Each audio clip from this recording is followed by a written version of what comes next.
Assalamualaikum warahmatullahi wabarakatuh. Waalaikumsalam warahmatullahi wabarakatuh. Gimana kabarnya anak semua hari ini? Sehat? Sehat. Pada semangat ya? Sudah pada sarapan? Sudah. Oke, sebelum kita mulai pembelajaran, Bapak ingin anak-anak semua memperhatikan di sekeliling apakah ada sampah yang berserakan. Kalau ada tolong dibersihkan ya. Kerapian mejanya tolong diperhatikan juga ada rapi atau belum. Sudah aman? Oke, kita absen dulu ya. Ikram, Rafitra, Maulana, Fandi, Yazid, Ardianto, Iqbal. Siapa yang hadir? Saya. Sakit lagi dia? Sakit dulu Dayatnya. Nanti sampaikan ke Dayat dengan keseringan libur ya. Oke, sebelum kita mulai pembelajaran, alangkah baiknya kita berdoa terlebih dahulu kepada ketua kelas. Siapa? Ardi. Coba pimpin doanya Ardi. Seperti biasa.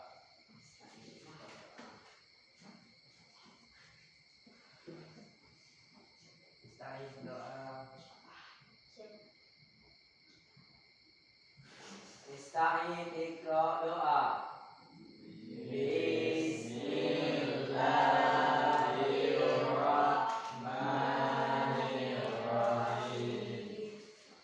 Raditu billahi rabban wa bil Islam madinah wa bil Muhammadin nabiyya wa rasulah. Rabbil zidna ilman warzuqna fahma birahmatika ya arhamar rahimin. Amin. Oke, terima kasih kepada ketua kelas yang sudah memimpin doa. Mudah-mudahan dengan pembacaan doa tadi lancar pembelajaran kita dari awal hingga akhir. Amin ya rabbal alamin. Sebelum kita mulai pembelajaran, Bapak ingin anak-anak Bapak semua agar lebih fokus. Jadi kita ada satu permainan ya sebelum kita mulai pembelajaran. Namanya tentukan jodoh.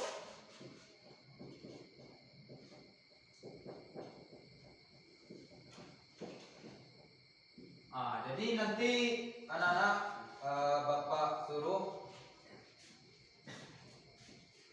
menjodohkan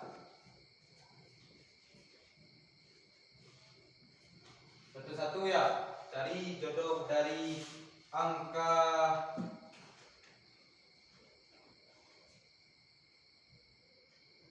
2, angka 3, angka 1. Dimulai dari yang ujung. Ardi, sampai mana fokus Anda menjodohkan kotak-kotak di depan? Coba ke depan Ardi. Cepat Ardi, jangan letoi-letoi itu. Coba jodohkan 3 dengan 3, 2 dengan 2, 1 dengan 1. Tapi garisnya tidak boleh bersentuhan. Antara garis 2 dengan 2, 3 dengan 3 tidak boleh bersentuhan. Coba, yang lain mulai berpikir. Pikirkan secara logika. Ayo gimana? Berpikir secara logika. Ayo cepat. Berpikir secara logika. Coba gariskan dulu. 3 dengan 3.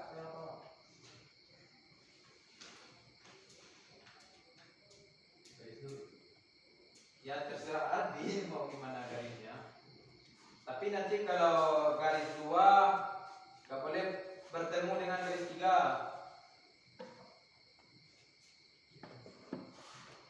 Ini contohnya ini ya. Jadi kalau 1 ke 1 kan ini bertemu ini. Nggak boleh nih. Di sini juga nggak boleh, kan bertemu ya garisnya.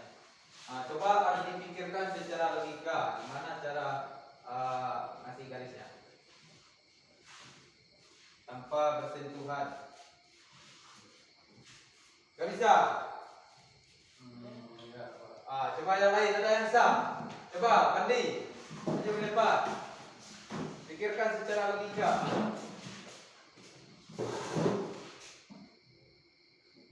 Oke. Oh, bisa Pandi ya. Coba kasih tepuk tangan buat Pandi dulu. Ada yang masih bisa di luar yang ini? Ada cara lain? Ada. Oke, berarti Pandi yang sudah mulai fokus ya. Yang lain juga coba mulai fokus ya. Perhatikan pembelajarannya.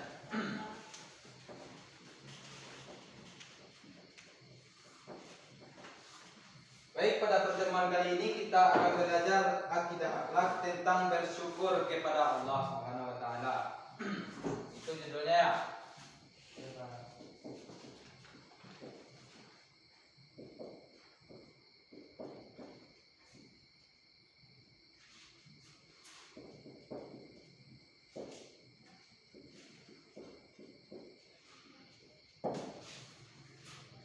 Sebelum kita masuk pembelajaran, ada yang masih ingat minggu lalu kita belajar tentang apa?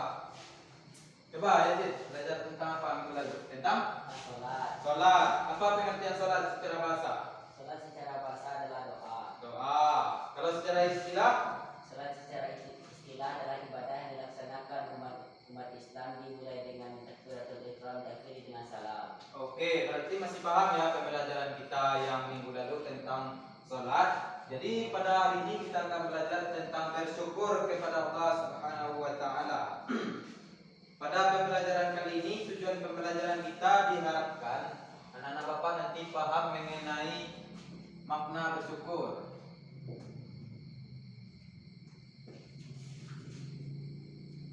Pertama makna syukur, kemudian yang kedua anak-anak Bapak diharapkan setelah pembelajaran ini memahami dalil tentang bersyukur.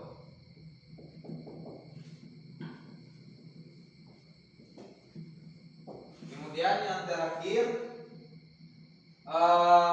perilaku dan hikmah orang yang selalu bersyukur kepada Allah.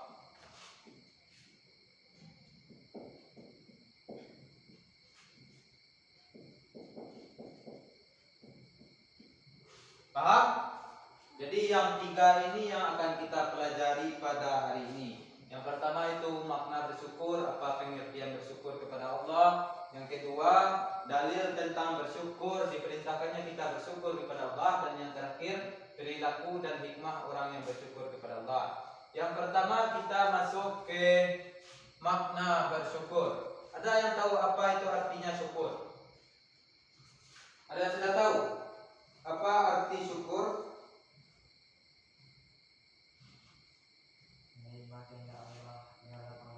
Apa? Menerima. Yang lain? Arti bersyukur? Kalau kita bersyukur kepada orang, bagaimana kita bersyukur kepada orang? Misal orang tua ngasih jajan pas mau pergi sekolah, apa yang kita ucapkan? Jadi bersyukur artinya berterima kasih.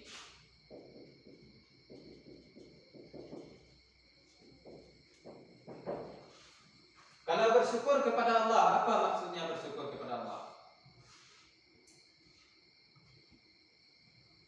Apa? Ada yang tahu? Berterima kasih atas segala nikmat yang telah Allah berikan, baik berupa harta, kesehatan, keluarga. Semua itu pantas kita syukuri. Jadi bersyukur kepada Allah artinya berterima kasih kepada Allah atas segala apa yang diberikan oleh Allah kepada kita, baik berupa nikmat keluarga, nikmat kesehatan, nikmat harta. Bahkan dari pagi tadi kita bangun pergi sekolah, apa bentuk syukur yang dapat kita berikan kepada Allah? contoh bentuk syukur kita kepada Allah dari kita bangun tidur tadi. Satu, nikmat nikmat hidup. Itu yang pertama kali kita syukuri. Dari pagi tadi kita dibangunkan oleh Allah Subhanahu wa taala, dapat mengerjakan salat subuh berjamaah. Siapa yang enggak salat subuh tadi? Ada yang enggak salat subuh? Ada? Semuanya ada salat subuh kan? Itu nikmat pertama, kita dibangunkan oleh Allah, masih diberikan kita nikmat hidup. Itu cara kita berterima kasih kepada Allah. Itu yang maksudnya bersyukur kepada Allah Subhanahu wa taala. Mensyukuri segala nikmat Allah, baik berupa kesehatan, nikmat hidup, nikmat keluarga, kita masih memiliki keluarga yang lengkap. Pantas itu kita syukuri kepada Allah Subhanahu wa taala. Itulah makna bersyukur kepada Allah. Paham yang Bapak jelaskan? Makna bersyukur kepada Allah. Paham kan? Kemudian kita masuk yang kedua. Dalil bersyukur kepada Allah. Dalil bersyukur kepada Allah itu maksudnya perintah di dalam Al-Quran maupun hadis. Perintah Allah kepada kita untuk bersyukur kepada Allah Subhanahu wa taala. Jadi dalil tentang syukur ini terdapat dalam Quran surah Ibrahim di ayat ke-7. Nah, coba anak-anak buka Al-Qur'annya. Siapa yang mau membacakan dalil Ibrahim ayat 7? Coba Rafitra bacakan.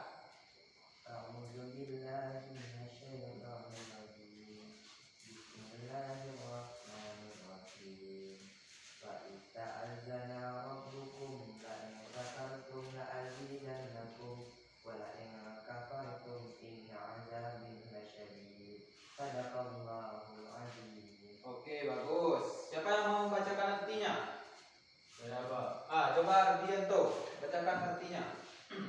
Dan ingatlah ketika Tuhanmu memaklumkan, sesungguhnya jika kamu bersyukur, niscaya aku akan menambahkan nikmat kepadamu. Tetapi jika kamu mengingkari nikmatku, maka pasti azabku sangatlah berat. Oke, terima kasih pada Ardianto dan Rafitra. Jadi itulah bunyi dari Ibrahim ayat 7. Allah katakan, wa ista'adzana rabbukum la in syakartum la azidannakum wa la in kafartum inna azabi lasyadid. Dan ingatlah ketika Tuhanmu memaklumkan, sesungguhnya apabila kamu pandai bersyukur maka akan aku tambah nikmat, tetapi jika kamu ingkar, ingatlah azabku teramat pedih. Itulah dalil Allah perintahkan kepada kita, begitu wajibnya kita bersyukur kepada Allah. Karena seandainya kita tidak bersyukur kepada Allah, sangatlah pedih azab yang Allah berikan kepada kita, karena kita sudah menikmati semua kenikmatan yang Allah berikan, tetapi kita tidak pandai bersyukur kepada Allah.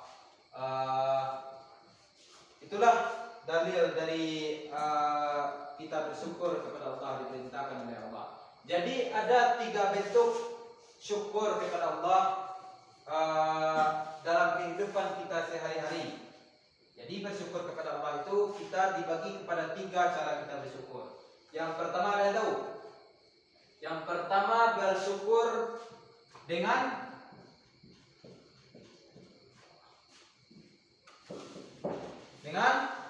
hati. Bersyukur dengan hati. Apa maksudnya? Bersyukur dengan hati bahwasanya kita meyakini bahwa semua nikmat yang Allah berikan itu semata-mata dari Allah Subhanahu wa taala. Semua nikmat yang kita rasakan, baik nikmat kesehatan, nikmat harta, nikmat hidup, nikmat rasa kepada lawan jenis mungkin. Kalian sekarang dalam masa-masa remaja kan sudah mulai merasakan ketertarikan kepada lawan jenis kan, itu termasuk nikmat sebenarnya dari Allah. Jadi cara kita itu bersyukur kepada Allah melalui hati, yakni kita yakini dengan hati kita sepenuh hati bahwasanya semua yang kita rasakan itu, kesenangan yang kita rasakan, nikmat yang kita rasakan itu semua datangnya dari Allah. Nah, begitulah cara kita bersyukur dengan hati. Paham? Kemudian yang kedua, bersyukur dengan lisan. Bagaimana cara kita bersyukur dengan lisan kita? Dengan Mengucapkan Alhamdulillah, minta kita berterima kasih kepada Allah ketika kita mendapat rezeki. Misalnya si Rafid diberikan oleh ibu-ibu sambal tinggal di asrama kan, diberi oleh masyarakat di sekitar sekolah sambal untuk makan. Apa yang kita ucapkan? Alhamdulillahirabbil alamin. Itu bentuk kita bersyukur kepada Allah melalui lisan. Kemudian yang ketiga, bersyukur dengan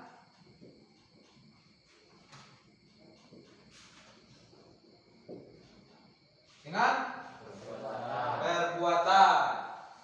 Apa maksudnya bersyukur dengan perbuatan? Ada yang paham? Apa itu bersyukur dengan perbuatan kita? Ada yang tahu? Jadi bersyukur dengan perbuatan kita tersebut.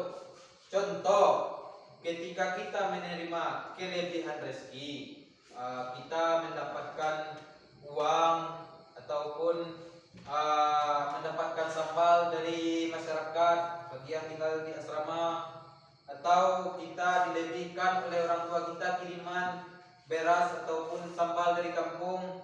Ada teman-teman kita yang tidak mendapat kiriman, ada teman-teman kita yang tidak dapat makan pada hari itu. Ketika kita mampu berbagi kelebihan rezeki yang ada pada diri kita, itulah bentuk kita bersyukur dengan perbuatan kita. Mau berbagi dengan sesama teman, mau berbagi dengan orang yang membutuhkan dari apa yang dapat kita rasakan pada saat itu. Rezeki yang kita dapatkan pada saat itu, kalau kita mampu berbagi, itu termasuk ke dalam bersyukur kepada Allah melalui perbuatan. Paham? Mengerti yang Bapak jelaskan? Bagaimana kita bersyukur dengan hati, bersyukur dengan lisan, bersyukur dengan perbuatan. Oke.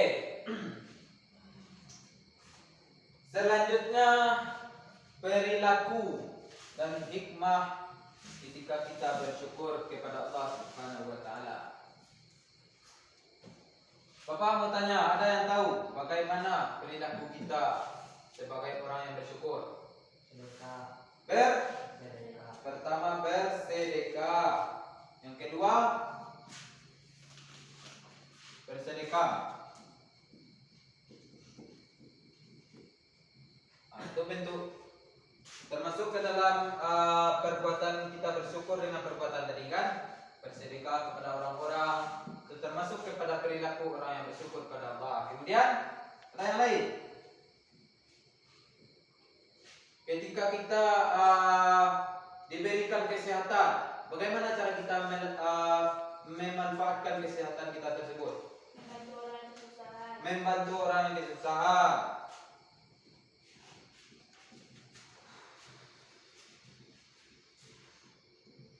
Membantu sesama. Yang lain, yang lebih utama, kita memanfaatkan kesehatan yang Allah berikan kepada kita. Nah, ya, salat 5 waktu.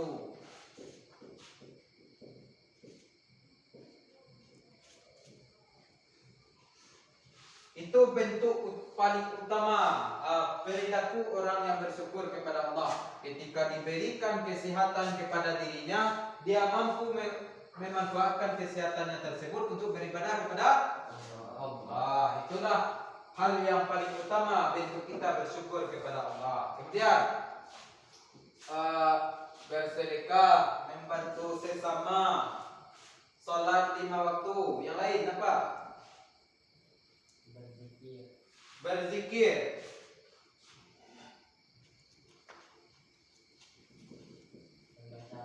Rajin berzikir. berzikir, rajin membaca Al-Quran, termasuk kepada bersyukur dengan lisan.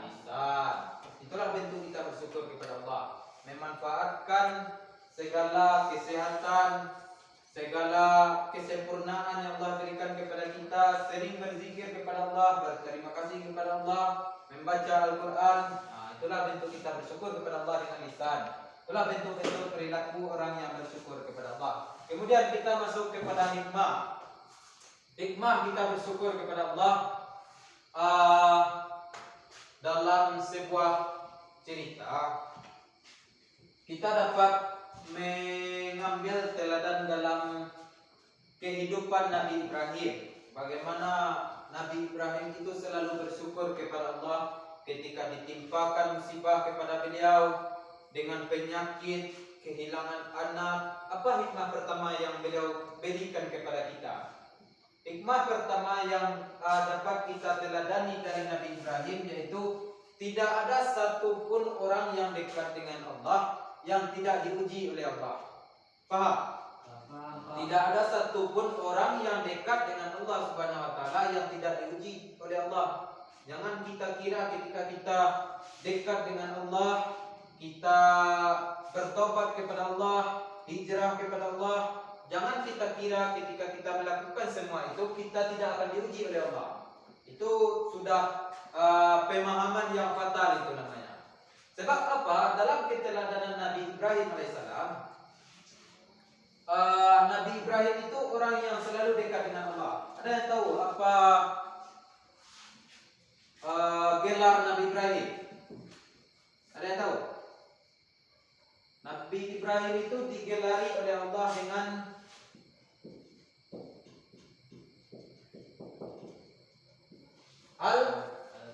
Al-Khalid. Ada yang tahu artinya? Kekasih Allah.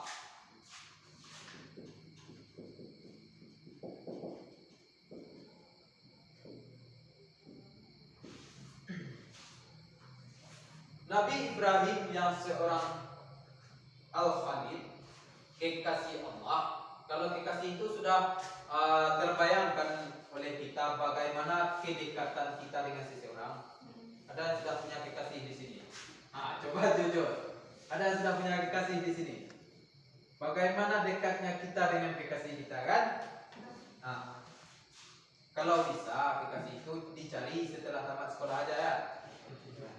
Nabi Ibrahim yang sudah dianggap oleh Allah sebagai kekasih Allah, digelari Al-Khalid, itu ujiannya datang bertubi-tubi. Apa ujian pertama yang datang kepada Nabi Ibrahim?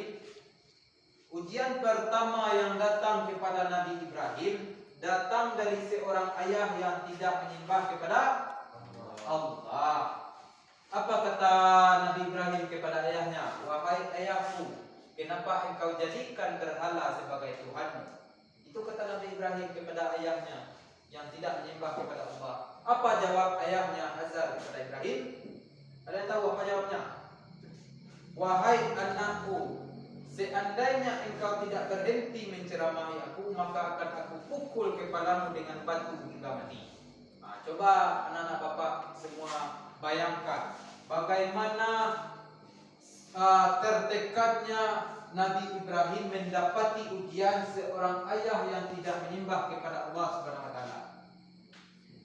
Tak ada ujian yang paling berat kecuali dihadapkan langsung dengan ayah kandung.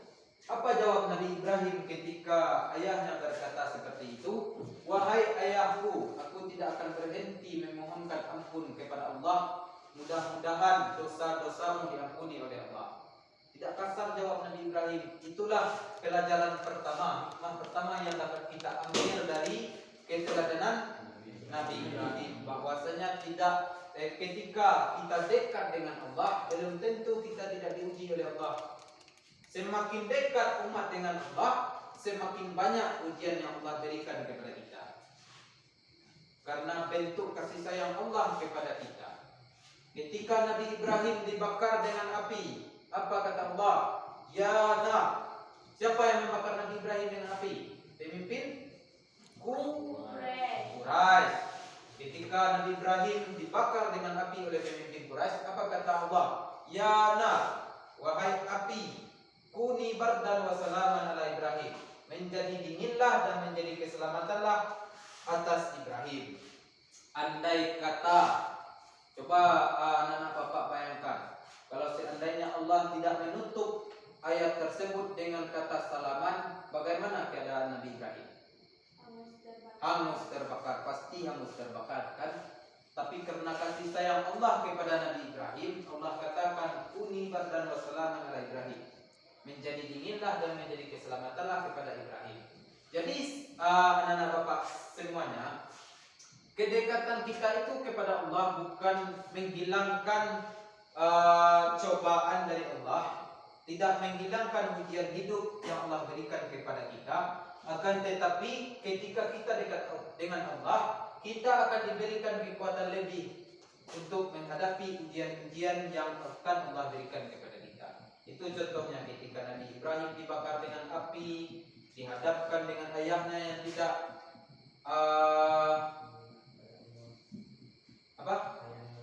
tidak menyembah kepada Allah.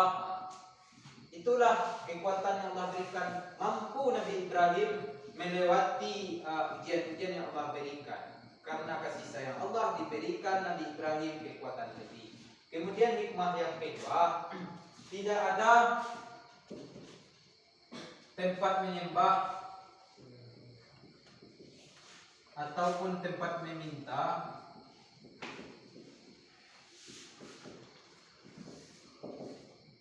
selain Allah. Itu hikmah kedua yang dapat kita ambil dari keteladanan Nabi Ibrahim.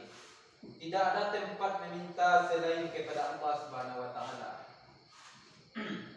Ketika Nabi Ibrahim tidak memiliki keturunan, berapa tahun Nabi Ibrahim berdoa kepada Allah? Bertahun-tahun. Dan pada akhirnya lahir seorang anak keturunan Nabi Ibrahim yang akhirnya menjadi nabi. Siapa nabinya? Ismail. Yang pada akhirnya lahirnya Nabi Ismail itu mendapatkan hikmah yang ketiga. Apa hikmah yang ketiga? Puncak dari sebuah cinta ketika kita sanggup untuk berbagi. Itu diperlihatkan oleh Nabi Ibrahim. Baru saja Nabi Ibrahim mendapatkan anak Ismail, diperintahkan oleh Allah untuk menyembelihnya, menyembelih Nabi Ismail. Tapi menolakkan Nabi Ibrahim?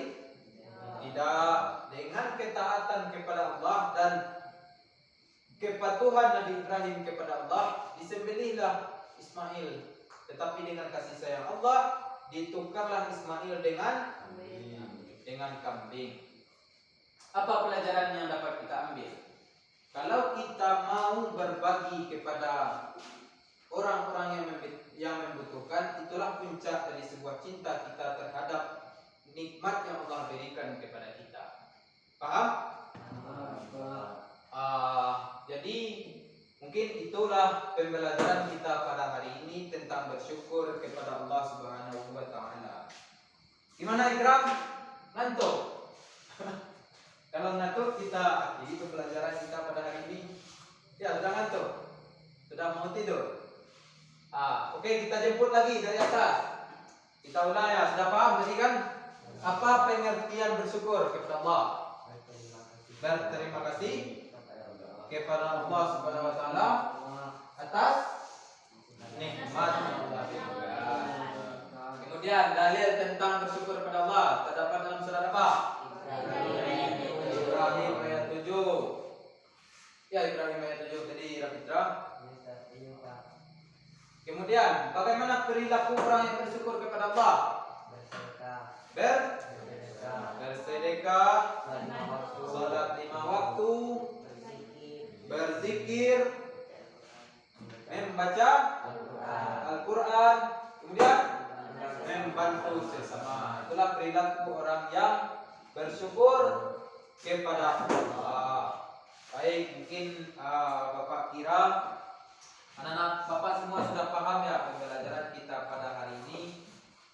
Untuk pertemuan kita minggu depan, Bapak harap anak-anak semua pahami kembali pembelajaran kita pada hari ini, ulang-ulang di rumah, dan minggu depan depan kita akan mengadakan kuis. Nah, jadi untuk minggu depan kita akan kuis tentang bersyukur kepada Allah. Coba pahami lagi pengertian bersyukur, kemudian dalil bersyukur, hikmah dan perilaku orang yang bersyukur kepada Allah Subhanahu wa taala. Paham?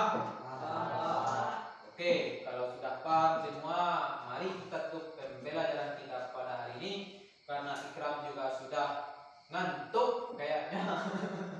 Sudah lapar kayaknya. Sudah makan Ikram? Sudah? Iqbal sudah makan? Kalau sudah makan harusnya sudah fit kembali itu kan. Oke, kita akhiri sampai di sini karena di sana dia sudah bahagia dengan yang lain. Bapak tutup pembelajaran kita pada hari ini dengan mengucapkan alhamdulillah.